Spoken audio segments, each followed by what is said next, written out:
მოგესალმებით ძვირფასო რადიოს მენელებო, ეთერშია შუადღის პოლიტიკა რადიოს სივრცეზე FM 98.5-ზე.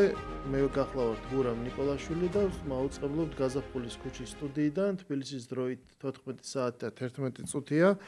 ჩვენი შუადღის პოლიტიკის მეორე სეზონი ეძღვნება საქართველოს მე-11 მოწვევის პარლამენტს და მასთან დაკავშირებულ მოვლენებს. დღეს ჩვენი სტუმარია პარლამენტის წევრი ქართული ოცნების დეპუტატი ბატონი გიორგი ჩაკვეტაძე. მასთან ერთად ვილაპარაკებთ ჩვენ მიმდინარე პროცესზე და მოვლენებზე. ბუნებრივია დავიწყებთ იმ საკითხით, რასაც ქვია ევროპარლამენტის რეზოლუცია ერთის მხრივ და მეორეს მხრივ ბრიუსელიდან მოსული წერილი და შეტყობინება, რომელიც გავრცელდა საინფორმაციო საშუალებით და ჩვენ პრაქტიკულად წამოგვიყენეს ულტიმატუმი, მოგვცეს დაახლოებით 50 დღიანი ვადა აგვისტოს ბოლომდე. იმასთან დაკავშირებით, რომ საქართველოს აქამდე თუ ჩვენ გვესმოდა მოწოდებები, რომ რაღაცა ეს ბუნდოვნად უნდა დაუბრუნდეთ, რაღაც გზას ავწდით და ეხლა უნდა დაუბრუნდეთ, ეხლა როგორც წერილში წერია, მას დანართის სახით მოყვება კონკრეტული პუნქტები და კონკრეტული მოთხოვნები, რაც ქვეყანამ უნდა შეასრულოს და ძირითადად ეს შესრულება ნიშნავს არა რაღაცის გაკეთებას, არამედ უკვე მიღწეულის გაუქმებას. ეს რამდენად მიზანშეწონილია, ამაზე ჩვენ დავიწყებთ ამით ლაპარაკს და განვიხილავთ. მანამდე კი, როგორც მე მოვისმინე, უკვე გაჩნდა რა კომენტარები. ერთი კომენტარი უკავშირდებოდა ევროპის ინტეგრაციასთან კომიტეტის თავმჯდომარეს ბატონ ლევან მახაშვილს, რომელმაც თქვა, რომ სესია დახურულია და შემდეგი გაიხსნება 2 სექტემბერს. ეს იყო გარკვეულწილად მინიშნება, რომ ჩვენ არც ვაპირებთ ამ არც ულტიმატუმების ფორმით მიღებას და არც მით უმეტეს ჩვენი საკანონმდებლო პროცესის სინქრონში მოყვანას საგარეო მოთხოვნებთან. ერთის მხრივ და საჭიროა შიდა არგუმენტაცია და შიდა აქტორების მონაწილეობა. ამავე დროს მე ვნახე პრემიერ-მინისტრის კომენტარიც ამაზე, რომ ჩვენთვის საკითხი არ დგას ესე, ჩვენ რა თქმა უნდა ვაგრძელებთ ევროპულ მიმართულებით ცვლას, შესაბამისი რეფორმების გატარებას და ზოგადად ჰარმონიზაციას, მაგრამ თუ გარედან ჩვენ ულტიმატუმის სახით დაგვიყენებენ არჩევანს ან ეს ან ის, რა თქმა უნდა საქართველოს იმოქმედებს თავისი ეროვნული ინტერესებიდან და ამოცანებიდან გამომდინარე. სწორედ აი ამ კომენტარების ჭრილში, აი ამ საკითხთან დაკავშირებით დავიწყებთ ჩვენს დიალოგს. გიორგი, თუ გაეცანი ამ წერილს და ანუ როგორი შთაბეჭდილება დაგჭირა, ან თუ იყო უკვე განხილვა და რაღაცა ჩამოყალიბებული პოზიცია. დღეს შეიძლება ამაზე ლაპარაკი ჩვენ რა პასუხს გავცემთ, თუ ჩვენ შეგვიძლია რომ უბრალოდ აგვისტოს ბოლომდე ეს ვადა ავიღოთ და 31 აგვისტო რო დადგება, შემდეგ 1 სექტემბერს დაუბრუნოთ პასუხი. მოგესალმებით გურამ, მიხარია თქვენს გადაცემაში ყოფნა. მინდა რომ ამ პლატფორმას რადიოს სივრცეს თქვენ პირადად წარმატებები გისურვოთ. მეძლევა პირველად შესაძლებლობა რომ ვიყო თქვენი სტუმარი ისეთ მნიშვნელოვან თემაზე, რაც ეხება ჩვენი სამშობლოს, საქართველოს განვითარებას, რომელიც ეხება თითოეულ მოქალაქეს და ძალიან მნიშვნელოვანი არის ის, რომ თქვენი გადაცემის მთავარი თემა არის მე-11 მოწვევის პარლამენტი, მისი საქმიანობა, ის რეფორმები და სიახლეები, რომლებიც ხორციელდება. შესაბამისად, მადლობას გიხდით მოწვევისთვის, რაც შეეხება ზოგადად გადაწყვეტილებებს, რომელსაც ევროკავშირი, ამ შემთხვევაში ევროპარლამენტი და საგარეო საქმეთა მინისტრები იღებენ საქართველოსთან დაკავშირებით, ცადა დედამიწა არის თუ კი შევადარებთ 2022 წლის პერიოდს და უკვე შემდეგ 3 წელს, რომელიც 2025 წლამდე როგორ მოვედით. პირველ რიგში ის უნდა ვთქვათ, რომ ეს არის რიგით მერვე სამარცხვინო რეზოლუცია, რომელიც ევროპარლამენტმა მიიღო ანგარიშის მოსმენის სახით და შემდეგ უკვე ევრობიუროკრატებმა, ამ შემთხვევაში ქვეყნების საგარეო საქმეთა მინისტრებმა მიიღეს გადაწყვეტილება, რომელიც არის პირდაპირი ჩარევა საქართველოს შიდა საქმეებში. ჩვენ წლების განმავლობაში ვსაუბრობდით, რომ არსებობდა ასეთი უხეში ჩარევები საქართველოს შიდა პოლიტიკაში და 2022 წლის შემდეგ, მას შემდეგ რაც რუსეთმა გააგრძელა თავისი აგრესია უკრაინაში, უკვე რიგით მერვე სამარცხვინო რეზოლუცია მიიღო ევროპარლამენტმა. თუ დავაკვირდებით, 2022 წელს იყო მხოლოდ ერთი ასეთი რეზოლუცია, 2023 წელს იყო ასევე ერთი, რაც შეეხება 2024 წელს, უკვე რადგანაც იყო არჩევნები, ჩვენც ამაზე არაერთხელ გაგვიკეთებია განცხადება, 3 რეზოლუცია მიიღეს შარშან და წელსაც უკვე მესამე რეზოლუცია იყო. ეს ყველაფერი ხო ძალიან ღია და საჯაროდ ჩანს ეს ემსახურება იმას, რომ როგორმე აგენტურა, რომელიც წლების განმავლობაში მართავდა ქვეყანას, ახდენდა ქვეყნის მოსახლეობის რეპრესირებას, ეს ხალხი დააბრუნონ ხელისუფლებაში, მაგრამ ამას ქართული საზოგადოება და ქართული სახელმწიფო არ დაუშვებს. ჩვენ ვართ გაცილებით უფრო ძლიერად, ვიდრე მაგალითად ვიყავით 5 წლის წინ ან შეიძლება 10 წლის წინ მით უმეტეს. ჩვენ გვაქვს გამტკიცებული სუვერენიტეტი და გადაწყვეტილებებს ვიღებთ ქართველი ხალხის ნებიდან გამომდინარე და სხვა არც ერთი ფაქტორი არ შეიძლება იყოს ამ პროცესში ჩართული. ჩვენ ვართ მზად თანასწორუფლებიანი პარტნიორობისთვის და არა ისე რომ ვინმე თიც დაგვიქნევს და შემდეგ ჩვენ რაიმე გადაწყვეტილებას მივიღებთ. მეორე ასევე იმას შეეხება რომ ეს ხალხი ევრობიუროკრატები უნდა ჩამოყალიბდნენ იმაზე, საერთოდ აღიარებენ საქართველოს პარლამენტს თუ არ აღიარებენ. ჩვენ არ გვჭირდება ეს აღიარება, ჩვენ გვაქვს ქართველი ხალხის მანდატი და ახლა უკვე გვთხოვენ რომ როდესაც საგაზაფხულო სესია მე-11 მოწვევის პარლამენტის არის დასრულებული, თითქოს ჩვენ უნდა შევიკრიბოთ და ეს თითის ქნევით რაც მოგთხოვეს, შემდეგ ეს გადაწყვეტილები უნდა მივიღოთ მაშინ, როდესაც რეალურად საშემოდგომო სესია გაიხსნება, როგორც თქვენ აღნიშნეთ, სექტემბრის პირველ სამშაბათს. ეს ყველაფერი არის წარმოუდგენელი შეურაცხყოფა ქართველი ხალხის და როგორც თქვენ თქვით, რაც არის პუნქტები, რომელიც ამ წერილში არის მითითებული, რომელიც შესაბამისი არხებით მოეწოდება ქართულ მხარეს, აქ არის ორი მთავარი სამარცხვინო პუნქტი. დანარჩენ პუნქტებზე იმდენ ყურადღებას არ გავამახვილებ. პირველი ეს შეეხება გამჭვირვალობის ქართული კანონი, რომელიც მივიღეთ და რაც დაუძახეს ყველას ახსოვს. შემდეგ ჩვენ მივიღეთ ამერიკული ფარას ზუსტი ქართული ანალოგი. აი ამ კანონის გაუქმებას გთხოვენ, რომ თითქოს არის დემოკრატიული უკუსლა იმის გამო, რომ ვითხოვთ რევოლუციების გამჭვირვალობას, მათ შორის რომ ვიცოდეთ ვინ გვიხდენს და ცდილობს რევოლუციებს საქართველოში.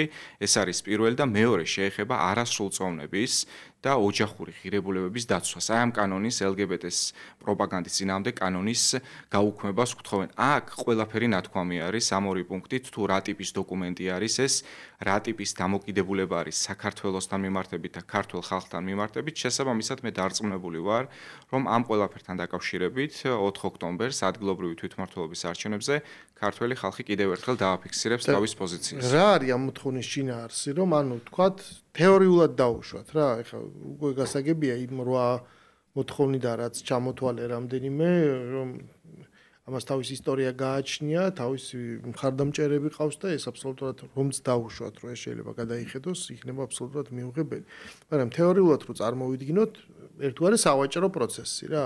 რომ აი იქიდან ვიღაცა იყენებს, რომ საჭირო არის რომ შენ ესა და ეს პუნქტები შეასრულო და სანაცვლოდ რა. ძალიან კარგი კითხვა არის, თუ 2022 წლის რეზოლუციას ავიღებთ, პირველი სამარცხვინო რეზოლუცია რაც იყო ევროპარლამენტის, ხედავთ რომ პირდაპირ კავშირში არის რუსეთის აგრესიასთან უკრაინაში ისეთი პუნქტები იყო ჩაწერილი. თუ მაგალითად ავიღებთ და ვნახავთ 2023 წლის რეზოლუციას, ეს არის უშუალოდ ცალკე ფრიმიშა რეზოლუცია, აქტუალური იყო, ჯერ გვეუბნებოდნენ რომ ცუდად არისო. შესაბამისი მკურნალობა განახორციელეთ, როცა ასეთი მკურნალობა ხორციელდებოდა და შემდეგ აღმოჩნდა სტრასბურგის სასამართლოსგან, რომ მშვენივრად არის ეს ადამიანი, არანაირი პრობლემა არ აქვს და ფაქტობრივად ლუქში ცხოვრობს უკვე წლებია, ხო? შესაბამისად, თუ ამ დამოკიდებულებებს შევადარებთ, ყველაფერი ხდება უფრო გასაგები. აქ მარტივად იყო საქმე, ჯგუფი, გავლენიანი ჯგუფი, რომელთან დაკავშირებითაც ჩვენ უკვე წლებია ვსაუბრობთ, რასაც ვეძახით Deep States, ეს ხალხი, ეს ბიუროკრატები ცდილობენ, რომ როგორმე საქართველოში სიტუაცია შეიცვალოს, ის ადამიანები, რომლებსაც ისინი აკონტროლებენ, დაბრუნდნენ ხელისუფლებაში, რაც იქნება შემდეგ საფუძველი იმისა, რომ ქვეყანაში სიტუაცია გაუარესდეს და უფრო მეტიც, აქ გაიხსნას ახალი ფრონტი ომის, რომელიც სტრატეგიულ მიზნებთან ამ ჯგუფის მოდის პირდაპირ შესაბამისობაში. ეს არის ყველაფერი ამის ლაიტმოტივი. ეგ გასაგებია, რომ თქვათ რა არის ამის ყოველ წელს მიმდინარე პროცესში რაღაცას გთხოვენ იმისათვის, რომ გავლენა უცხოური გავლენა საქართველოში უნდა იყოს მეტი, იმისათვის რომ შესაბამისად შეღწევა ხელისუფლებაში იყოს მეტი, ის პარადიგმა, რომელიც ათწლეულების განმავლობაში კვიდრდებოდა და არა მარტო საქართველოში, არამედ 1999 წლიდან მოყოლებული, მას შემდეგ რაც საბჭოთა ბანაკი დაინგრა, ბერლინის კედლის ნგრევიდან დაწყებული და 99 წლიდან დაწყებული, ჯერ აღმოსავლეთ ევროპის ქვეყნები გავიდნენ, შემდეგ პოსტსაბჭოთა რესპუბლიკა 2 წელიწადში პოსტსაბჭოთა რესპუბლიკები გათავისუფლდნენ და დამოუკიდებლობა გამოაცხადეს, მაგრამ ჩვენ დღეს ვხედავთ პროცესს, როდესაც ხდება დაპირისპირება ამ ყოფილი საბჭოთა ბანაკის შემადგენელი ქვეყნებისა და რუსეთს შორის აი ამ კონფლიქტის წახალისება. ანუ საქართველოს და ისევ როგორც თავის ძოზე ბალტიისპირეთი და ნებისმიერი სხვა მოსაზღვრე ქვეყანა გამოყენებულია როგორც ანტირუსეთის პლაცდარმი. აქ უნდა იყოს ანტაგონისტური განწყობები მისათვის რომ ანუ საქმე იმაშია რომ დასავლეთის გეოპოლიტიკური ინტერესი არის რუსეთის შებოჭვა და ეს შებოჭვა ხორციელდება მისი მოსაზღვრე რაიონებით. საქართველოს განულ პერიოდში არაერთხელ იწვნია აი ამ როლით შესრულებული ზიანი, ხო? ჩვენ დაკარგული გვაქვს რეგიონი, ჩვენ გვაქვს უამრავი მსხვერპლი, ქვეყანას გაუჭირდა ფეხზე წამოდგომა საბჭოთა კავშირის ნგრევის შემდეგ და რამდენი არის კიდე სხვანაირად გაუბედურებული ადამიანი, მაგის დათვლაც ჩვენ შორს წაგვიყვან, ხო? ანუ ეს დამოუკიდებელი საქართველოს რაც ჩვენ დღეს შევქმნით, ხო, განვლილი 30-40 წლის განმავლობაში არის საშინელი გაჭირვების და საშინელ ფასად მოტანილი. და დღეს, როდესაც მორიგჯერზე ისევ საჭირო არის რომ შენ შეასრულო ეს პაიკის ფუნქცია, დღეს უკვე ქვეყანამ ამაზე იცის რა ფასის გადახდა მოუწევს საამისოდ და შესაბამისად მე რას მიიღებს. ეგეც საკითხავია. დღეს ქვეყანამ ამაზე თქვა უარი, იმიტომ რომ დააყენა თავისი ეროვნული ინტერესები და ხალხის ინტერესები წინა პლანზე. ეს ერთის მხრივ ჩვენი მხრიდან გასაგებია და იქიდანაც გასაგებია მცდელობა, რომ აი 10 წლების განმავლობაში ნასაზრდოები რაღაცა კოჰორტა იყოს გამოყენებული იმისათვის, რომ შემოსაღდეს როგორც ქართული ხალხის ნება, შემდეგ ისინი იყვნენ სათავეში და ჩვენ ეს კინო ნანახი გვაქვს. ხო, მათ ყავდათ ასეთი დასმული ადამიანები ქვეყანაში, ვინც იყო ასრულებდა აი ამ როლს და რომლის დანატოვარიც ძალიან მძიმედ დაგვჭა. მაგრამ მე ხა სხვა რაღაცა ვიკითხე, რომ აი წარმოვიდგინოთ ეხა სრულიად თეორიულად, რომ ჩვენ უთხარით, რომ აი თქვენი პირობები გასაგებია და აი ესეთ ვაჭრობაში შევედით და სანაცვლოდ რა. ანუ ჩვენ თუ სიტყვაზე აი ამ 8 პუნქტს ვასრულებთ, თქვენგან რას ვიღებთ? თქვენგან ვიღებთ რაიმე ახალს, თუ ვიღებთ არსებული სტატუს-კვოს შენარჩუნებას. ანუ მე დღეს ვქონდა მთელი რიგი კამათი, რომ არსებობენ ქართველები აი მედიაში მოღვაწე ადამიანები იძახიან, რომ ისა ესა რა თქმა უნდა ეს პრივილეგიაა. ანუ მე სპეციალურად მოვიძიე შემდეგ და ჩავხედე, როდესაც 2017 წლის 28 მარტს მოხდა უვიზო მიმოსვლის სამუშაოება, იმაშინელი განცხადებები მაინტერესებდა. იქ ევროპის მხრიდან გახმიანებული და მაშინდელი ეს ევროკომისრები თუ ეს მაღალი თანამდებობის პირები იძახდნენ რომ საქართველოს ბევრი იმუშავა, რეფორმები განახორციელა, ანუ საქართველოს დაიმსახურა, ანუ შეასრულა ის ვალდებულებები, რაც საჭიროა იმისათვის, რომ ჩვენ ხო ურთიერთობა ისედაც გვაქვს. ანუ ჩვენ ხო გვაქვს კეთილმეზობლური ურთიერთობა. აი მაგალითად საქართველოს მეგონი არანაირი ურთიერთობა სავარაუდოდ არ უნდა გქონდეს ისეთი, ხა, ჩრდილოეთ კორეასთან. არ ვიცი ხო ვიღაცასთან რა. მაგრამ დანარჩენი ხო გვაქვს ურთიერთობა. ეხლა ეს ჩვენ გვაქვს ურთიერთობა, ეს ჩვენ შეიძლება ეს ურთიერთობა მიიღოს დაახლოებისკენ, ან რაღაც არა დაახლოებით. თუ დაახლოებისკენ არის და მე შენ თუ უვიზოდ გიშვებ, ბუნებრივია ხო მეც მინდა რომ შენთან უვიზოდ ვიარო, ხო რაღაცა თანასწორობა არსებობს, მით უმეტეს რომ მეორე მსოფლიო ომის შემდეგ სხვა გაეროს პრინციპებით ცხოვრობთ, ხო რაღაც მსოფლიო წესრიგში. რომელიც აბსოლუტურად შენ შეგიძლია დამიყენო მე პირობად რომ იცი რა არის კი ბატონო მე ძალიან მინდა, მაგრამ არსებობს ტექნიკური შეუთავსებლობა, ხო? საჭიროა რომ შენ ქონდეს ბიომეტრიულად მოწესრიგებული, რომ ჩემ ქვეყანაში რაღაცა პარამეტრები არის ამგვარად და ის გარკვეული რისკები, რამაც შეიძლება აქ სიტუაცია არიოს, საჭიროა რომ შენ განახორციელო რეფორმები, რომ შენ იყო თავსებადი, ხო? ეს ხო უნდა ერთმანეთთან შეერთდეს. ეს საქართველოს მიშრომა რაღაცას მიაღწია, ეს გახადა თავსებადი და ამის გამო მან მიიღო. დღეს ქართველები ამბობენ იმას, რომ იცით რა ეს პრივილეგია რა თქმა უნდა არსებობს პირველი სამყაროს ქვეყნები, არსებობს მესამე და შენ არასოდეს არ უნდა გადახვიდე, აი თუ ესეთ მსოფლმხედველობასაც ავიღებთ, რომ ქვეყნები რანჟირებულია, რომელიც თეთრმა ადამიანმა დააწესა ეს იერარქია, ხო? ანუ შენ მინიმუმ მაშინ გადასვლა ხო უნდა შეგეძლო სხვა კლასში. დღესაც იგივეა, ანუ მადლობა მუხლებზე უნდა იდგე, მადლობა უნდა უხადო აი ამ პრივილეგიისთვის. მაშინ გუშინ მქონდა უვიზო. და იმის წინ გუშინ წინ საერთოდ არანაირი მიმოსვლა არ მქონდა. ცხოვრობდი საბჭოთა კავშირში, ხო რკინის ფარდა. რა გავაკეთოთ ეხლა? დაინგრა ეს საბჭოთა კავშირი და დავიწყეთ ურთიერთობა. ანუ აი ეს ფენომენის განმარტება მაინტერესებს. რას ნიშნავს პრივილეგიაა ეს თუ ეს არის ის ბუნებრივი მდგომარეობა, როგორიც უნდა იყოს ცივილიზებულ ქვეყნებს შორის. დააკმაყოფილა საქართველოს ეს პარამეტრები, ტექნიკური და მიიღო. ეს ხო არ შეეხება რაღაცა ღირებულებითი ნაწილს. ერთის მხრივ და მეორეს მხრივ თავარი კითხვა რაც არის რომ ჩვენ გვეუბნებიან რომ ანუ ეს თურმე ეხა აღმოჩნდა რომ არის პრივილეგია და ჩვენ გვეუბნებიან რომ თქვენ თუ ამას შეასრულოთ უბრალოდ სტატუს-კვო დარჩება. და მე კითხვა სხვა რამეზე მიჩნდება და გუშინ წინ რომ მეუბნებოდი რომ არჩევნები ჩაატარე, ამერიკული ორგანიზაციები რომ მოვიყვანე, მათ რომ ეს არჩევნები ჩაატარეს თავიანთი აღჭურვილობით და დანადგარებით. ყველაფერი რომ კარგად იყო. CSKO რო აგერო ამ გადაცემა მაშინ დაიწყო, როცა მას ვაშუქებდით CSKO-ს ყველას არწმუნებდა ოპოზიციურ არხებზე დადიოდა, აჩვენებდა ეს როგორ ჩატარდა. ყველაფერი სწორად ჩატარდა, რა თქმა უნდა, იმ მცირე ექსცესებს არ თვლი რაც ყოველთვის ხდება. და მე იმიტომ რომ შედეგი ვიღაცას არ მოეწონა, დაიწყეს ეს გაყალბების კამპანია. ანუ ამაზე, რომელსაც ევროპარლამენტი იქნება თუ ვინც იქნება, რეაქცია არ ქონია შემდეგ. საერთოდ აქ ეს ცივად უყურებდნენ, აქ რაღაცა როგორ ჯერ წაახალისეს ხალხი და მე იმათ პროტესტს. ამაზე სად არის რეაქცია? არ ვაპირებ თუ არა ვკითხოთ ეს ამბავი. ძალიან საინტერესო აქცენტი არის, ბოლოსგან დავიწყებ ამერიკული ტექნოლოგიებით ჩატარებულ არჩევნებს, რომელსაც ასევე დამოუკიდებელი აუდიტორიც სწავლობდა და დაუძახეს რუსული არჩევნები. ეს არის ამ ხალხის ორმაგი სტანდარტი, როგორ შეიძლება ესეთ სადო რომ მოატყუო საზოგადოება შეიყვანო შეცდომაში მხოლოდ იმის მიზეზის გამო, რომ შენი აგენტურა აღარ არის ხელისუფლებაში და როგორმე გინდა რომ ეს ხალხი დააბრუნო ხელისუფლებაში. ხო, იგივე იყო კანონთან დაკავშირებითაც, რომელიც ახლა მოქმედ კანონთან შედარებით გაცილებით რბილი ვერსია იყო, გამჭვირვალობის კანონი რა არ დაუძახეს ამ კანონმდებლობას, თუმცა საზოგადოებამ საბოლოო ჯამში ფიქრობ, რომ უმეტესმა ნაწილმა დაინახა რასთან მქონდა რეალურად საქმე, რომ როგორმე გამჭვირვალე გაგვეხადა ეს შავი ფინანსები, რომელიც მოემართებოდა მედია საშუალებების და არასამთავრობო ორგანიზაციების მისამართით, რაც შეეხება უვიზო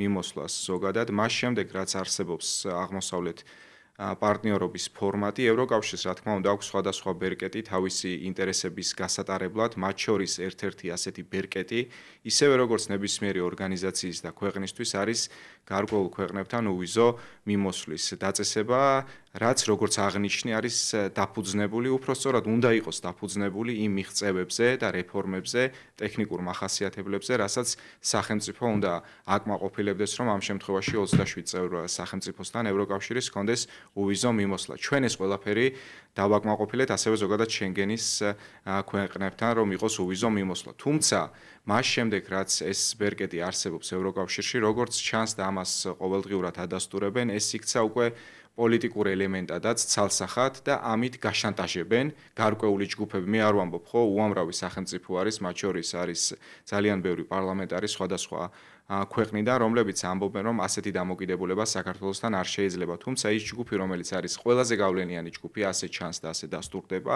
ამ ქვეყნების წარმომადგენლებს დაავალეს, რომ ასეთი გადაწყვეტილებები იყოს მიღებული მხოლოდ იმის გამო, რომ შენარჩუნებული იყოს სტატუს კო, რომელიც საქართველოში არის და უფრო მეტიც შეეცადონ, რომ როგორმე კოლექტიური ნაცმოძრაობა ხელისუფლებაში დააბრუნონ. ჩემთვის, როგორც ერთი რიგითი მოქალაქისთვის, ასეთი დამოუკიდებულება არის მიუღებელი. ჩვენ გვაქვს მიღწევები, გვაქვს პარამეტრები, რომლითაც ყველა კანდიდატ ქვეყანას ვუსწრებთ არათუ ამ სტატუს კოს შენარჩუნება, რაც გამოიხატება უვიზო მიმოსვლაში ევროკავშირთან მიმართებით. გარდა ამისა, ჩვენ უნდა გაგვხსნოდა მოლაპარაკებები ევროკავშირში გასაწევრიანებლად. ჯერ კიდე კანდიდატის სტატუსთან დაკავშირებით ნახეთ ზუსტად ასეთი შანტაჟი, რაც ქართულმა სახელმწიფომ სიმტკიცით საზოგადოების ერთიანობით გაიარა ეს ელემენტი და ფაქტობრივად როგორც იყო მოვიპოვეთ კანდიდატის სტატუსი. იმის შემდეგ თქვენ ხედავთ, რომ რაიმე შეიცვალა საქართველოში ევროკავშირთან ინტეგრაციის კუთხით, რასაც მაშინ ვამბობდით, ესეც არის ფორმალობა.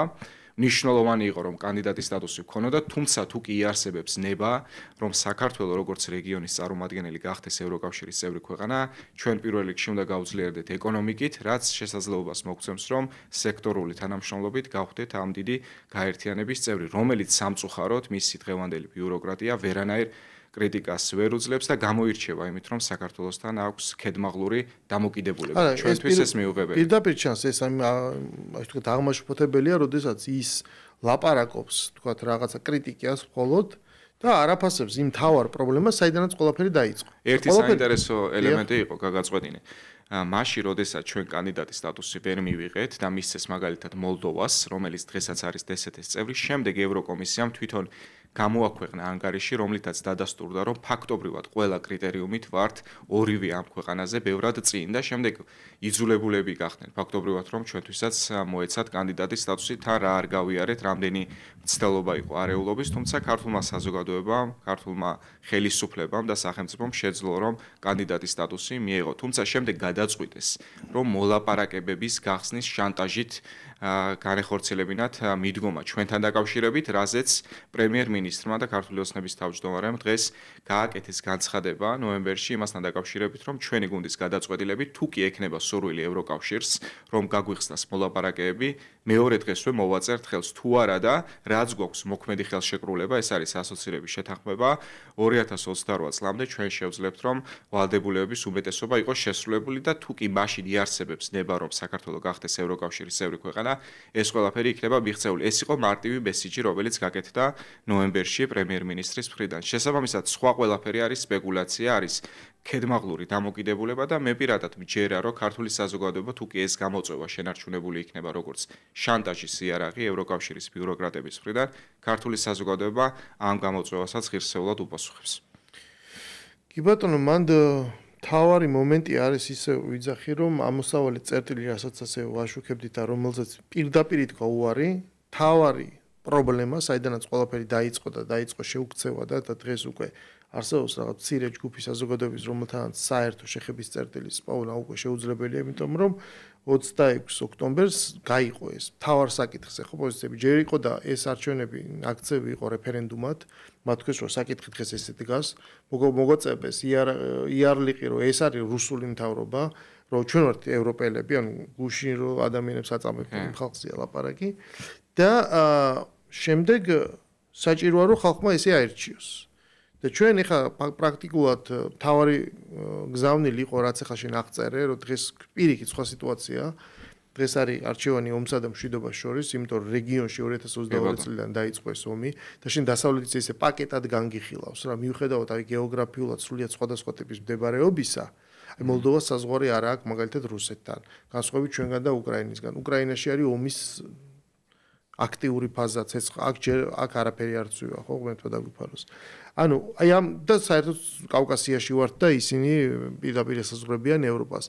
აი ამ მოცემულობის მიუხედავად ჩვენ ვართ რაღაცნაირად ერთ პაკეტში და მათთვისაც უკვე გამოჩნდა და უფრო და უფრო მეტად და უკრაინის მაგალითად კიდევ უკეთესად ჩანს, რომ მათთვის ეს არის პლაცდარმი მხოლოდ რუსეთის შესაკავებლად რა. მიუხედავად აქ საერთოდ აღარ მიდის ლაპარაკი, აი ნახეთ რამდენჯერ დაიწყო ეს სამშვიდობო მოლაპარაკება და რაღაც აი რუსეთის მოთხოვნა, აი ევროპის მოთხოვნა ვერ ხდება ამ მოთხოვნების შეთანხმება, ერთმანეთში შეჯერება, რაღაც გამოსავლის პოვნა, ეს არც მანამდე ვერ ხდებოდა და იმიტომაც ბოლოს მივედით და დაიწყო ეს ომი. აქედან გამომდინარე ეს ომი მუდმივად ვერ გაგრძელდება, რაღაცა ფორმა უნდა მიეცეს, მაგრამ გარდა საომარ ძალთა ჭიდილისა ჩვენ ვიღებთ აი ამ დღის წესრიგების ჭიდილს. და ჩვენთან დღის წესრიგი ზუსტად უბრალოდ პარტიები კი არ ეპაექრებოდნენ ერთმანეთს. აი დღის წესრიგები იყო წარმოდგენილი ქართველი ხალხი რა ჭრილში ხედავს დღეს არსებულ რეალობას და გაიმარჯვა ამ დღის წესრიგმა. რო კი, რა თქმა უნდა, ევროპა კარგია, უიზომი, ყველაფერი ეს კარგია, მაგრამ ხო არსებობს რაღაცა რანჟირება ეგზისტენციალური საკითხების, ხო? პირველ რიგში რო უსაფრთხოება და უკვე არსებულის მიღწევა და რო აღარ გვინდა 90-იან წლების გამეორება, 2008 წლის გამეორება და უამრავი უბედურების. ამას მიცა ხო ხალხმა, ხო და აი ამაზე სწორედ ამ პრინციპულ მომენტში მიუხედავად იმისა, რომ დადგა შედეგი, რომელზეც მანამდე წლების განმავლობაში, იმიტომ რომ ერთი პარტია ვერ ახერხებდა რევანშის მოხდენას ქართული ოცნების წინააღმდეგ, წლების მანძილზე მიდიოდა ლაპარაკი, რომ აი კოალიცია არის ის ხსნა. და უცებ ნახეს, ანუ აღარ უნდა იყოს ერთპარტიული ალტერნატივა, ხო, ნაცმოძრაობის სახით და უცებ მიიღეს 4 პარტია თანაბარი შეძლებლობით და აი ამ დემოკრატიულ მიღწევაზე თქვეს უარი, ეს ჩარიცხეს ტყუარში გადაყარეს პირდაპირ და აქედან იწყება მთელი ეს განხეთქილება ამის არაღიარებიდან და არაფერს არ იძახიან დღემდეც ამაზე რა. ანუ კი საერთოდ არ თვლიან საჭიროდ რომ ამაზე უთხრან ან რაღაცნაირად გამოსავალი იმ შარლ მიშელის დროსაც კი არ ხდებოდა ეგეთი რამ, ხო? რომელსაც რაღაცნაირად შეგვიყვანეს და რაღაც ჩარჩოები არსებობდა. ხო, იქ ლაპარაკი იყო რომ აქეთ ამ ხალხს, ანუ მორიგებაზე იყო ლაპარაკი. ეხა პრაქტიკულად ჩვენ მივიღეთ ეს ულტიმატუმი, ხო? რომელიც ხო გასაგებია რომ პირიქით მხოლოდ და მხოლოდ ანტაგონისტურ განწყობას გააღვივებს. მეტი ხო არაფერი არ იქნება. მას შემდეგ რაც ბოლო არჩევნები რაც იყო ევროპარლამენტის არჩევნები 27-ვე წევრ ქვეყანაში პირველი შემთხვევა არის, როდესაც ევროკავშირს დაემატა სამხედრო საკითხებში ევროკომისარი კუბილიუსი, რაც არ უნდა გასაკვირი იყოს, ეს ადამიანი არის ევროკომისარი. ამ ადამიანს ზუსტად 3 კვირის წინ დაახლოებით აქვს ნათქვამი ერთ-ერთ გამოცემაში, გაზეთში, რომ ის ხედავს თავისი რეგიონის ბალტიისპირეთის გადარჩენას მხოლოდ იმ შემთხვევაში, თუ კი სხვაგან იქნება დაძაბულობის კერები. მეტი აღიარება შეუძლებელი არის, რომ საზოგადოებამ კიდევ უფრო მეტად გაანალიზოს ის მდგომარეობა, რომელშიც საქართველოს ჩვენი ხელისუფლება იმყოფებოდა განსაკუთრებით ბოლო 3 წლის განმავლობაში, რომ როგორმე არ დაგვეშვა ამ ქვეყანაში არეულობა და დესტაბილიზაცია. შეიძლება თავისი სუბიექტური ქვეყნის გადმოსახედიდან ეს მისთვის სწორი პოზიცია იყოს, თუმცა ჩვენთვის ეს არის დადასტურება, რომ ამ ყველაფრის მიზანი საბოლოო ჯამში იყო რეგიონში დესტაბილიზაცია, რომელიც თავის მხრივ უშუალოდ ევროკავშირის წევრ ქვეყნებს მის აღმოსავლეთ მხარეს მისცემდა შესაძლებლობას ხანგრძლივი მშვიდობისთვის. ეს არის დოქტრინა, რასაც ეს ადამიანი, რომელიც დღესდღეობით არის ერთ-ერთი უმაღლესი თანამდებობის პირი ევროკავშირში, ადასტურებს მის ინტერვიუში. როგორც ჩანს, გაუცნობიერებლად ქვეტექსტით ეს წამოწდა ესე რომ ვთქვათ. ბალტიის რესპუბლიკები, რომელიც 50 წლის განმავლობაში იყვნენ საბჭოთა კავშირში, შემდეგ პირველები იყვნენ, ვინც რაღაცნაირად არამარტო გავიდა, არამედ ყველაზე სწრაფად გააკეთა ინტეგრაცია და ისინი არიან ძალიან აქტიურები. ჩვენ ხედავთ, როდესაც ხდება ხოლმე რეზოლუციის პროექტების განხილვა, ის უშველებელი დარბაზი არის აბსოლუტურად სარიელი. შემდეგ, იმიტომ რომ არსებობს რაღაცა მექანიზმები, ხო, პარტიული კონსენსუსი, ეს 10-20-წიანი ჯგუფი ახერხებს ბუნებრივი ხმების მობილიზებას, რომელიც მე აქ აი ევროპარლამენტმა თქვა, იქიდან ეხა რამდენ დეპუტატ წარმოდგენა არ აქვს, ხო, საერთოდ რაზეა ლაპარაკი, პარტიულად ისინი უბრალოდ აძლევენ ხმას. სარიელ დარბაზებში მიდის განხილვა ჩვეულებრივად, როგორც აღნიშნე და რა დონეზე დაეცა ეს ევროპული ბიუროკრატია, განსაკუთრებით ბალტიის ქვეყნების მოქმედი მენეჯმენტი, რომელიც არის ხელისუფლებაში, რომ ერთი მხრივ ასანქცირებს მსოფლიოს ლეგენდას ლაშა ტალახაძეს და მეორე ხელით იმავე განცხადებაში ითხოვს მიშა სააკაშვილის გათავისუფლებას, რომელიც იყო სისტემური წამების რეკეტის შემოქმედი ამ ქვეყანაში. თუმცა ჩვენია და როგორიც არ უნდა იყოს ჩვენია ამ პრინციპით მოქმედებენ დღესაც, რომ როგორმე ეს ჯგუფები, რომელიც როგორც თქვი, ახლა უკვე 4 კოლექტიური ნაცმოძრაობის დანაყოფი, როგორმე ხელისუფლებაში დააბრუნონ. ახლა როგორი ინსტრუქციებიც იქნება ასე მოიქცევიან თვითმმართველობის არჩევნებთან დაკავშირებითაც, თუმცა სულ 4-ვე ერთად გამოვიდეს არჩევნებზე, მე დარწმუნებული ვარ, რომ დამაჯერებლად გავიმარჯვებთ. ტესტი, რომელიც არის დემოკრატიის ტესტი ნებისმიერ ქვეყანაში და ასე უნდა იყოს, თუ კი არ არსებობს რაიმე სხვა გეოპოლიტიკური მიზეზი, არის არჩევნები, სადაც საზოგადოებამ უნდა აირჩიოს ვის უჭერს მხარს და ვერ ეგუებიან, როგორც ჩანს ეს გავლენიანი ჯგუფები, რომ ქართულ ოცნებას უკვე შარშან საპარლამენტო არჩევნებზეც ქართულმა საზოგადოებამ დაუჭირა ძალიან მნიშვნელოვანი მხარდაჭერა და ერთი გაყალბებული ხმაც ვერ მოიტანეს, რაც ბუნებაში არ არსებობდა. ეს არის ამ ხალხის სტანდარტი. ხო, რაც უფრო რეალურად თუ სპეციალისტებს დაუჯერებთ, რაც უფრო მწვავდება სიტუაცია და ხშირად არის ხოლმე, ხო, ეს რაღაც განცხადებებით ხდება ხოლმე ესკალაცია იგივე. აი, გავრცელდა ტრამპის და ზელენსკის რაღაც საუბრის ნაწყვეტი, რომ თითქოს ეკითხება ტრამპი, რომ ანუ შენ რო იარაღი გქონდეს ესროდი, ხო, მოსკოვს და ისე უნდა რომ კი, რა თქმა უნდა, აბა რას ვიზამდი. და აი ეს ესკალაცია პირიქით უფრო მოწყალ მდგომარეობაში აყენებს სხვა ქვეყნებს, იმიტომ რომ ფაქტია, რომ თუ კი არ მიდის ვითარება ჩაცხრობისკენ და სამშვიდობო მოლაპარაკებისკენ, პირიქით, ანუ რუსეთი ხდება უფრო აგრესიული. ანუ რაც უფრო მეტია მუქარა, რაც უფრო მეტი არის სანქციის დაპირება, ან შეტევის და მსგავსი ტიპის მუქარები, შემდეგ ჩვენ ვიღებთ მით უმეტეს აი ირანში და დღეს უკვე სირიაში განხორციელებული ოპერაციების ფონზე, რასაც ჩვენ ხედავთ უკვე რაღაცა საომარი ზღურების გადალახვასაც კი, რუსეთი თავისთავად უფლებას აძლევს, რომ ანუ უკვე ძალიან თავისუფლად ბომბავს ამ უკრაინას, უკვე აღარ ერიდება სამოქალაქო ობიექტებს, ხო? და ეს არის ის ვითარება, რაც იქმნება ამ მიმართულებით. ფაქტობრივად მთელი რეგიონი გურამ, კარგად ვხედავთ ყველა, არის ცეცხლის რკალში გახვეული, როგორც ჩანს იყო ესეთი მიზანი თავიდანვე და ეს დასტურდება არაერთი შეხვედრით, რომელიც იყო ჩვენი გუნდის წარმომადგენლებთან, ლიდერებთან დაკავშირებით არაერთი მოთხოვნა შეხვედრის. აქ იყო მიზანი, რომ როგორმე რუსეთის ყურადღება, რომელთან დაკავშირებითაც უკვე არაერთი ომი ჰქონდა საქართველოს, ჩვენი ტერიტორიები არის ოკუპირებული, როგორმე ეს ყურადღება გადმოეტანათ აქეთ. ეს პირდაპირ დასტურდება, რაც არის მათ შორის იმ დოქტრინის ანალიზის შედეგად მიღებული პოზიცია, რომელსაც არაერთხელ ჩვენი გუნდის წარმომადგენლები და მეც პირადად ჩვენი გუნდის ლიდერები ახმოვანებდნენ, რომ როგორმე ყურადღება გადმოტანილიყო საქართველოში, რაც მისცემდა შესაძლებლობას იმისთვის, რომ რუსეთი დაესუსტებინათ. მაგრამ თუ ომზე არის, ხომ?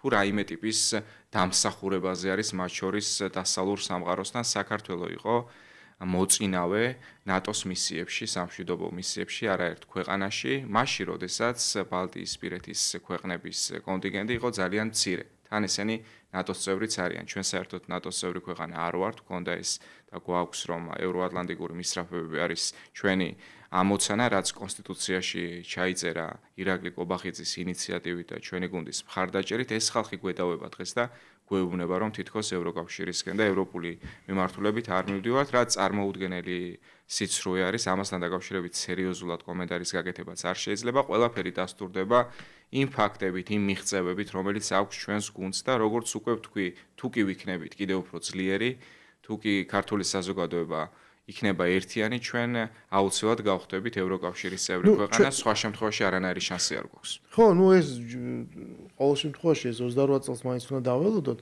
მაგრამ საქმე იმაშია, რომ თავარი ძალა მდგომარეობს იმ ხედვაში, იმ სიმართლეში, რომელსაც ქართული ოცნება უყვება აუდიტორიას. როგორი არის დღეს ვითარება. თავარ წინა ხაზზე შეიარაღებული ბრძოლის დგას უკრაინა. უკრაინა იბრძვის დასავლური დახმარებით, ხო? ხშირად მოვისმენთ და თვითონ ევროპელები ძახიან, რომ ეს არის ფარი. მისი ცოცხალი ძალა გამოყენებული არის რუსეთის შესაკავებლად. აღიარებულია, რომ რუსეთი მხოლოდ უკრაინას კი არ უტევს, უტევს დასავლურ სამყაროს, უტევს დასავლეთს, უტევს იმ გეოპოლიტიკურ წესრიგს, რომელიც ჩამოყალიბდა. რუსეთს გავიგე, რომ აქვს თავისი შეხედულება, თქვა თავისი სიმართლე, ესე ვთქვა, როგორადაც ის თulis, რომ ის მართალია იმისათვის, რაც დაიწყო. და ამბობს ასახელებს გარკვეულ მიზეზებს, მაგრამ აი დასავლური გადმოსახედიდან ეს ხო ესეა, რომ აი უკრაინა იბრძვის დასავლეთის სახელით. და ჩვენ ამავე დროს ვხედავთ შეზღუდულ დაფინანსებას, პრაქტიკულად წვეთოვანზე შეერთებულ ქვეყანას, ისეთ იარაღის მიცემას, რომელიც უბრალოდ საჭიროა გახანგრძლივებისთვის, ეს იგივეა, რომ პაციენტს კი არ უმკურნალო. არამედ მუდმივად ყავდეს წვეთოვანზე შეერთებული, რომ გაძლოს და არ მოკვდეს. მხოლოდ აი ამ ძალიან ცინიკურ ფორმას. ჩვენ ვნახეთ თავარი ქვეყნის ამერიკის თანათანობით დისტანცირება ამ კონფლიქტისგან. ჩვენ ვნახეთ შემდეგ დონალდ ტრამპის ძალიან საინტერესო ესეთი ბიზნეს მოდელი, რომ მოდი თან უკრაინას იარაღს მივცემ, მაგრამ კი არ მივცემ, მივყიდი და ის მივყიდი ევროპა უკრაინასა და აქ ფული. რამდენიმე ქვეყანა მოარეთ ამას. და უცებ აღმოჩნდა, რომ ძირითადი ეს ქვეყნები, თქვენს უარი. ანუ საფრანგეთმა ყოველ შემთხვევაში ვნახე კომენტარი, იგივე იტალია. საინტერესოა რას თქვის გერმანია და ბრიტანეთი, ან როდემდე შეძლებენ ამ ტვირთის აწევას და ზიდვას, ხო? ანუ ის რასი ჩვენ მივდივართ ჯერჯერობით, აი ეს ჩიხს გავს ეს პროცესი. საქართველოს ინტერესი რაც ხალხმა ძალიან კარგად გაიგმონა, აი ესეთ თამაში აქ ხო არ არის რომ ძალიან მარტივად არის.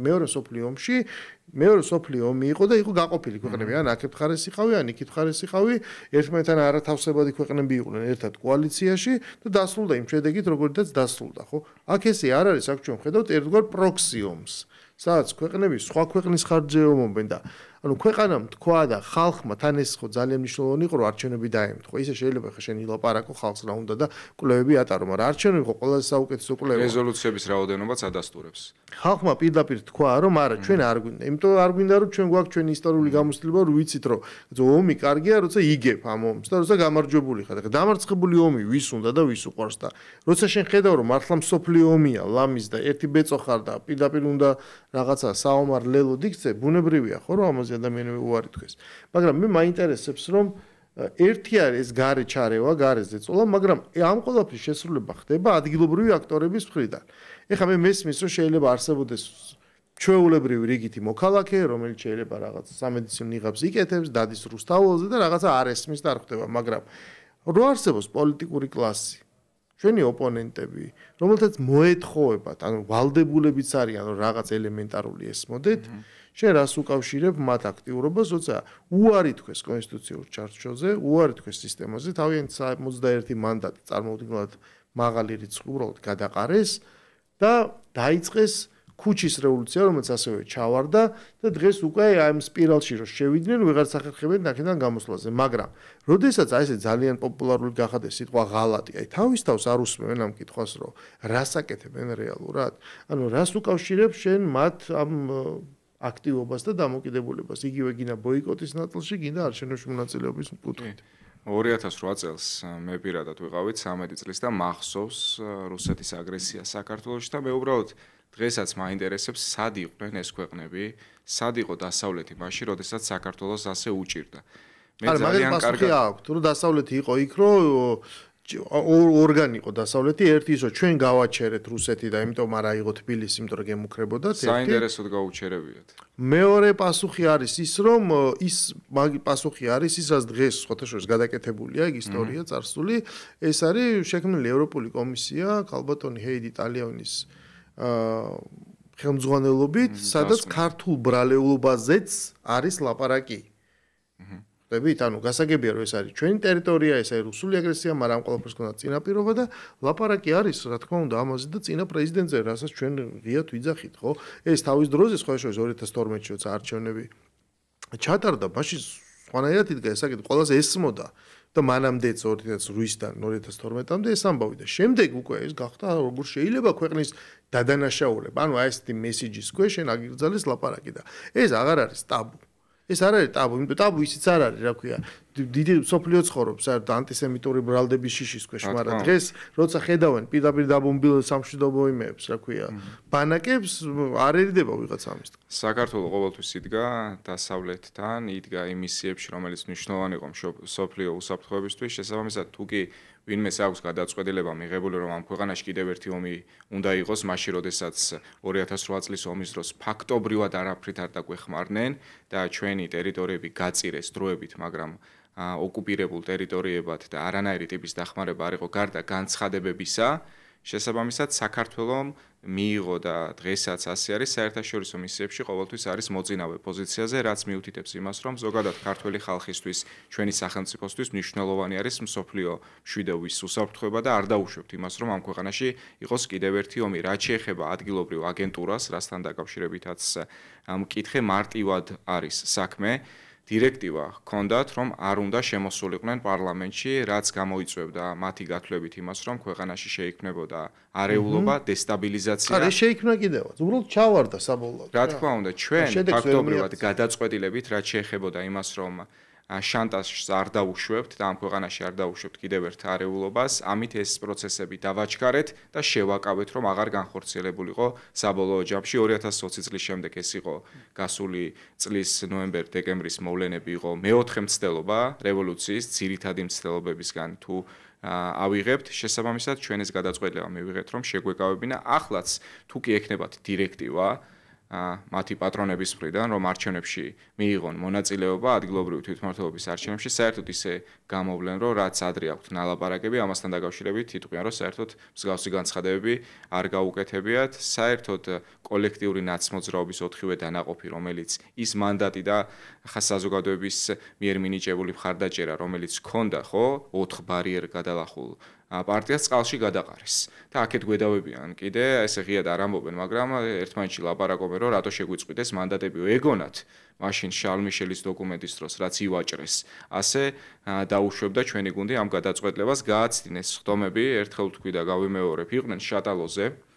შესაბამისად ჩვენ მივიღეთ გადაწყვეტილება, რომ რადგანაც არ უნდათ პარლამენტში შემოსვლა, შეუწყვიტეთ ეს მანდატი, მათ შორის გახარიას პარტიასაც და შემდეგში ვნახოთ. მე მგონი ჩვენ მსმენელს კარგად ესმის, რომ ის რაც დაიწყო შემოდგომაზე, ჯერ ეს რაღაც არაღიარება ამ არჩევნების შედეგის იმის პროტესტი, მე ეს გადაიზარდა ეს პროტესტი, მას შემდეგაც პარლამენტი შეიკრიბა და მათ განაგრძეს ბოიკოტი, რასაც მოყვა განცხადება იმასთან დაკავშირებით, რომ იცით რა, თუ თქვენ არაღიარებთ პარლამენტს, მაშინ ჩვენ არ ვაპირებთ თქვენ ანგარიში გაბაროთ. არაღიარებულ პარლამენტს რა ანგარიში უნდა ებარებინა, ყოველ პუნქტზე რაღაც თავის მოლაპარაკებები გაიხსნა, დაიხურა, შეფასებები მოისმინა, როცა არაღიარებ, ხო, იმ პარლამენტს. ამას მოყვა ეს 28 ნოემბრის განცხადება და შემდეგ ჩვენ დღემდე გვესმის ეს უნდა აჯანყდე, უნდა რევოლუცია, უნდა ჩამოვალ. საერთაშორისო ფინანსები. ეს ფინანსები. განცხადებები ადგილობრივი აქტორების მხრიდან ისმის დღემდე. და თუ შენ პირდაპირ გაცხადებული გეგმა გაქვს, რომ ეს ქვეყანა უნდა დაამხო, ანუ როგორ წარმოგიდგენია, რომ ის ხელისუფლება დაჯდება ესე გულხელდაკრეფილი და დაგიცდის, როდის მიადგები იმით, რა ქვია, ზარბაზნით რუსთაველს. ეს ჩვენ ნახეთ ერთხელ ამ ქვეყანაში და დამთავრდა იმან კიდე ღრმად ჩაგვიყვანა იმ შედეგმა, მე საიდანაც მოგვიწია ამოსვლა, ხო? ბუნებრივია, რომ ამას ეს მოყვება ძალიან ლოგიკური ნაბიჯები, რაც გადაიდგა. შენ მოგიწევს. ან თუ ვერ იმარჯვებ აი ამ რევოლუციით, რომელიც ასევე ერთხელ გაათამაშეს, ხო? მაშინ მოგიწევს ამაზე პასუხისგება. შენ მოგიწევს კომისიის აღიარება. არ აღიარებ, წახვალ ბუნებრივად რასაც ითვალისწინებს კანონი აი ამ ციხეში. შენ მოგიწევს ამ შედეგის აღიარება. იძულებაა ეს. აი, ამერიკული კარგი ტერმინია, ხო, სამხედრო ოპერაციებს რო ქვევენ ხოლმე, იძულება მშვიდობისათვის. ან ის რაც ქვეყანაში დღეს კეთდება, ეს არის იძულება მშვიდობისათვის და ბუნებრივია რომ ამათ მოუწევთ, მაგრამ მე მაინტერესებს შენი პროგნოზი, რამდენიმე წუთი დაგვრჩა და შენი აზრით მე მგონია რომ მაინც ის ნაწილი, ვინც დაანონსა რომ ჩვენ მივიღეთ მონაწილეობას არჩევნებში, ბუნებრივია ამას ღიად ვერ ამბობენ, მაგრამ ბუნებრივია რომ ეს მათ იციან რომ ეხლა დგას მათი რა მოგებაზია საერთოდ ლაპარაკი ხალხო. ანუ საკითხი დგას რომ ისინი დარჩებიან პოლიტიკურ პროცესში თუ არ დარჩებიან საერთოდ. როგორც პარტიები. ნუ ვინც არ დარჩება, ის ახლა ბუნებრივია ქუჩაში დიდხანს ვერაფერი ვერ გაძლებს. და შენი აზრით რას იზავენ? მიიღებენ მონაწილეობას და როგორი არის მათი შანსები, იმიტომ რომ მე არ მგონია რომ მათივე ამ მრჩეველმა მithumes დღევანდელ განხეთქილებაში წევრი გაერკვნენ და ჩამოყალიბდნენ რაჯობია ბოიკოტი თუ მონაწილეობა, ხო? სადღაც საერთოდ ახალ ციკლს იწყებ, როცა წარსულის შეცდომას აღიარებ, ეგ გადატვირთავ და დაიწყებ ახალს და ჩვენ ახლა სპირალს ხედავთ. რა შანსი აქვთ მათ და მათი ამორჩეველი რამდენად გაყვება, იმიტომ რომ ერთხელ გაუცრუეს იმედი, მიწეს ხმა და ის გადაყარეს, გადააგდეს თვალში. გეთანხმები. ამ ხალხს კოლექტიურ ნაცმოძრაობას ფაქტობრივად აქვს დიაგნოზი ახლა რომ კოლექტიურად იშლებიან. აღარ იციან რა გააკეთონ, ელოდებიან ინსტრუქციებს, არ იციან როგორ იმოქმედონ. შესაბამისად, როგორც გავრცელდა ინფორმაცია, ალეკ ველისაშვილი შეიძლება იყოს თბილისის მერობის კანდიდატი, რაც რა თქმა უნდა ღიმილის მომგვრელი არის, სულ რომ ანიტა ლევან-ხაბეიშვილი დაასახელონ თბილისის კანდიდატად, მაინც დამაჯერებლად გავიმარჯვებთ, ისევე როგორც 63 სხვა მუნიციპალიტეტში ჩვენ ვაპირებთ რომ დამაჯერებელი გამარჯვება მოვიპოვოთ როგორც საკრებულოების, ისე მერების და პარტიულ არჩევნებში, რაც არის ცალკე ბიულეტენი, რა თქმა უნდა, პარტია ქართული ოცნების მხარდაჭერაც იქნება ძალიან მაღალი. ჩვენ გვაქვს ეს გეგმა, ასევე მთავრობა და პარლამენტი არის ძალიან აქტიური, რაც გამოიხადება იმაში, რომ არაერთი მნიშვნელოვანი რეფორმა დაანონსდა და ხორციელდება. ჩვენ გვაქვს საარჩევნო პროგრამა 2024 წლის სამთავრობო პროგრამა შემდეგ, რომელიც ზედმიწევნით სრულდება. არსებობს გამოწვევები, რასაც ჭირდება პასუხის გაცემა, მათ შორის კორუფციასთან ბრძოლაც არის პრემიერ-მინისტრის და ჩვენი გუნდის სრული პრიორიტეტი, ერთ-ერთი მთავარი პრიორიტეტი და გვაქვს მიზანი, რომ სიღარიბე გავანულოთ, ოკუპაცია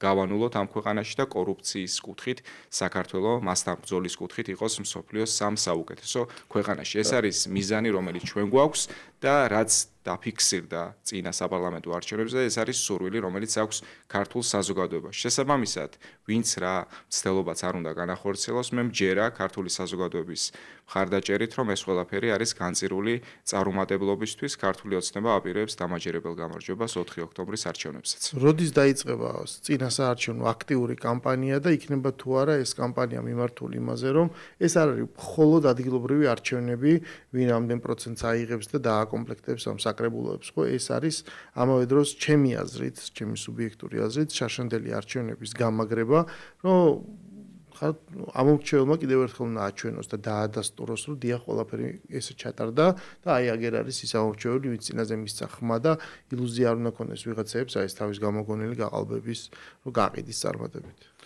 ქართული ოცნება აპირებს საარჩევნო კამპანიის დაწყებას უკვე უახლოესი 2 კვირის თავზე.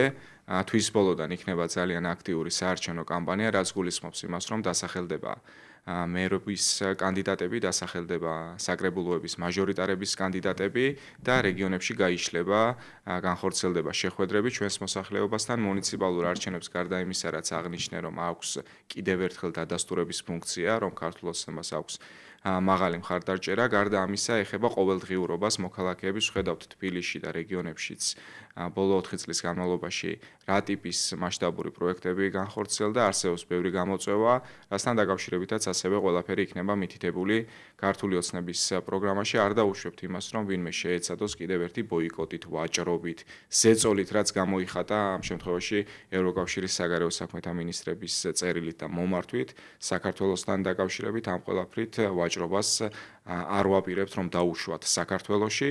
ჩვენ გვაქვს ჩვენი პოზიტიური დღის წესრიგი, რა კუთხითაც გადაიდგმება კონკრეტული ნაბიჯები. შესაბამისად, თუ კი ვინმეს კიდევ შერჩება განზრახვა, რომ თან აქ აფინანსოს რევოლუციები და თან კონდეს იმის ილუზია, რომ ეს ყველაფერი დარჩეს დაფარული და თან LGBT Q თემის შესაბამისი რეკლამირება განხორციელდეს და არა რაიმე ტიპის შეზღუდვა ჩვენი მხრიდან მსგავს ეს კანონმდებლობა არ ითვალისწინებს პირიქით ყველას უფლება ამ ქვეყანაში არის დაცული ჩვენ ამ ყველაფერს არ დაუშვებთ და გავაგრძელებთ ჩვენი ქვეყნის მშვიდობიან განვითარებას.